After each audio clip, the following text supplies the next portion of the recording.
નમસ્કાર, real power ન્યૂઝમાં આપનું હાર્દિક સ્વાગત છે। સૌથી પહેલા નજર કરીશું આજના મુખ્ય સમાચાર પર। પાદરા તાલુકાના તિથોરથી રાજપીપળા હરસિદ્ધિ માતાજીના મંદિરેથી પગપાળા સંઘનું પ્રસ્થાન। તિથોરથી રાજપીપળા હરસિદ્ધિ માતાજીના મંદિરે પગપાળા સંઘ છેલ્લા 3 વર્ષથી જાય છે, ત્યારે તારીખ 1 જાન્યુઆરી વહેલી સવારે ધુમ્મસવાળા વાતાવરણમાં તિથોર ગામ તળાવ વિસ્તારમાં આવેલ હરસિદ્ધિ માતાજીના મંદિરના પટાણગણમાંથી આ પગપાળા સંઘ નીકળ્યો હતો। આશરે 150 જેટલા માઈ ભક્તો જોડાયા હતા।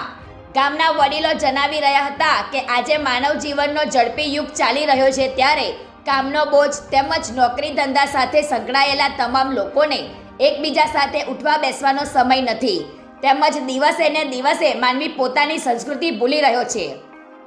આમ જો પગપાળા સંઘ દ્વારા તમામ લોકો એકબીજાના વિચારો આપલે કરે તેમજ પોતાની કુળદેવીને યાદ કરી ધર્મ સાથે જોડાઈ અને આધ્યાત્મિક માર્ગે ચાલીને હરસિદ્ધિ માતાજી પરની શ્રદ્ધા અને વિશ્વાસ સાથે તિથોર ગામના માઈ ભક્તો ધજા સાથે જય માં હરસિદ્ધિના જયકારા સાથે તેમજ ડીજે પર ભક્તિભર્યા ગીતો સાથે સંઘ રવાના થયો હતો। તિથોર ગામના અગ્રણીઓ અને ગ્રામજનો મોટી સંખ્યામાં ભેગા મળીને પદયાત્રીઓને પ્રસ્થાન કરાવવામાં આવ્યું હતું। હસમુખ પરમારનો રિપોર્ટ, રિયલ પાવર ન્યૂઝ, વડુ।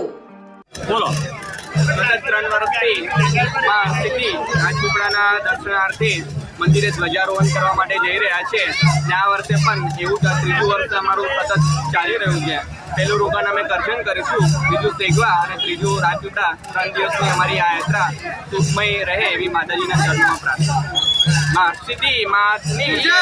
આજ રોજ ગામ તિથોરની અંદરથી માં હરસિદ્ધિ રાજપીપળા પગપાળા યાત્રા પગપાળા પ્રવાસ જાય છે। દર વર્ષે આજે 3 વર્ષ પૂરા થયા, આશરે 101 જેટલા યુવાનો અહીંયાથી પગપાળામાં હરસિદ્ધિના દર્શન કરવા માટે જાય છે। એમાં હરસિદ્ધિના ચરણોમાં એક પ્રાર્થના કરીએ છીએ કે એમની યાત્રા મંગલમય અને સુખદ નીવડે એવી માં હરસિદ્ધિને પ્રાર્થના કરીએ છીએ।